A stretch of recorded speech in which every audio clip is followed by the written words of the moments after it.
Welcome to SSC GS Junction. Here you will find the easiest methods, high quality notes, shortcut tricks and daily current affairs.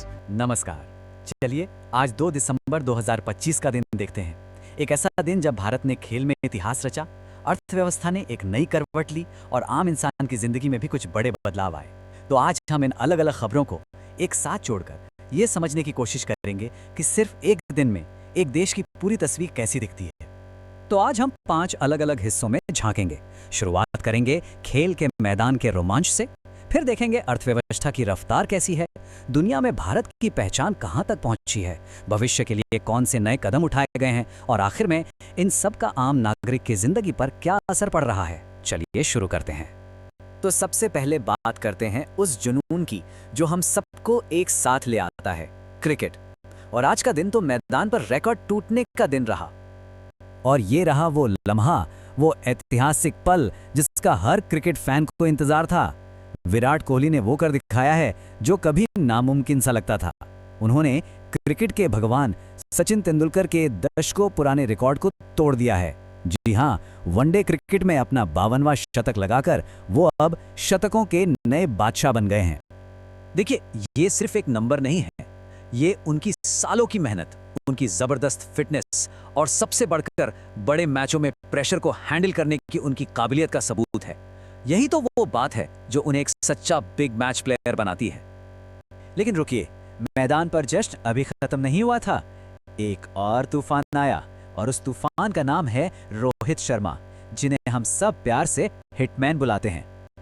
और hitman ने अपने नाम को सही साबित करते हुए छक्कों की ऐसी बारिश की कि वनडे क्रिकेट के इतिहास में सबसे ज्यादा छक्के लगाने का वर्ल्ड रिकॉर्ड ही अपने नाम कर लिया। ये कीर्तिमान एक बार फिर बताता है कि क्यों वो दुनिया के सबसे विस्फोटक ओपनिंग बल्लेबाजों में से एक हैं। चलिए अब क्रिकेट के मैदान के इस जोश से निकलकर देश के आर्थिक इंजन की ओर बढ़ते हैं। देखते हैं कि वहां से क्या खबर है, प्रगति और निवेश के आंकड़े क्या कहानी कह रहे हैं। अर्थव्यवस्था की सेहत को मापने का एक थर्मामीटर होता है जिसे कहते हैं IIP, यानी इंडेक्स ऑफ इंडस्ट्रियल प्रोडक्शन। आसान भाषा में समझें तो ये हमें बताता है कि हमारी इंडस्ट्रीज जैसे कि फैक्ट्रियां, खदानें और बिजली घर कितना प्रोडक्शन कर रही हैं। और अक्टूबर 2025 का जो आंकड़ा आया है वो है सिर्फ 0.4% की बढ़ोतरी।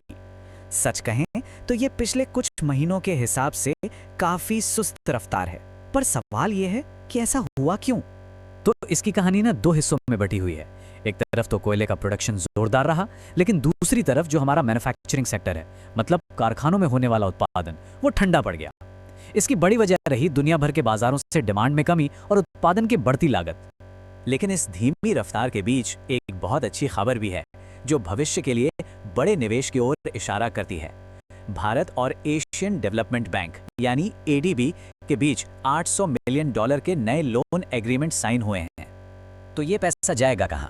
इसे बहुत सोच समझकर 3 जरूरी हिस्सों में लगाया जा रहा है। पहला, रेलवे को मॉडर्न बनाने में ताकि हमारा सफर तेज और बेहतर हो।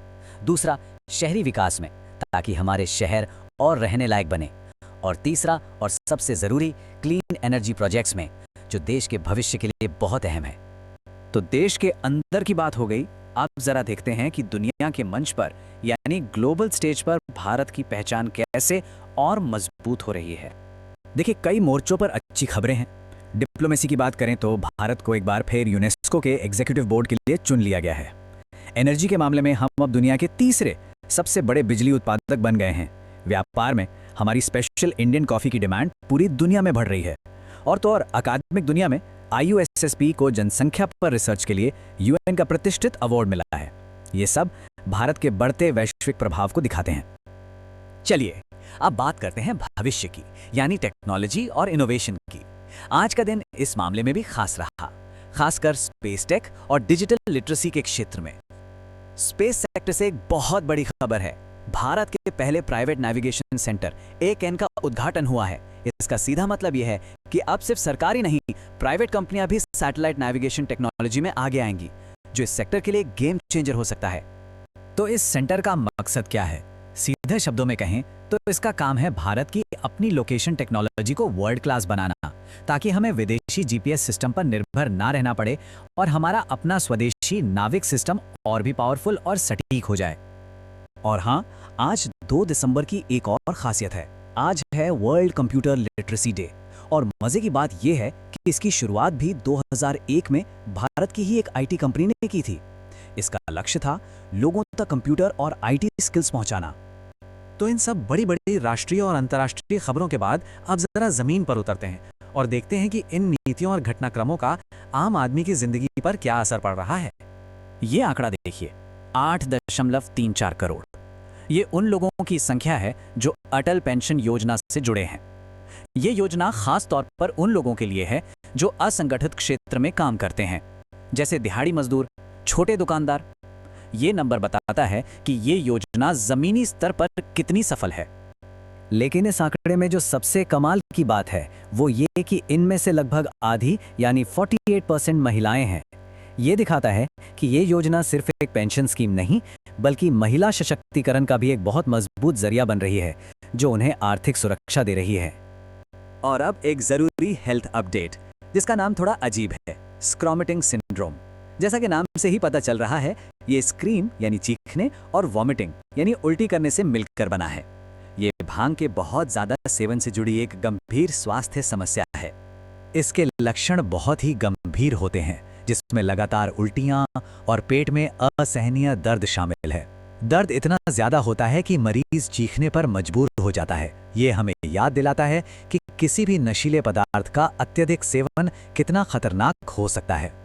तो आज हमने देखा, चाहे वो क्रिकेट का रिकॉर्ड हो, अर्थव्यवस्था की चाल हो या फिर आम इंसान से जुड़ी कोई योजना, ये सब अलग अलग धागे मिलकर ही एक दिन में देश की कहानी बुनते हैं।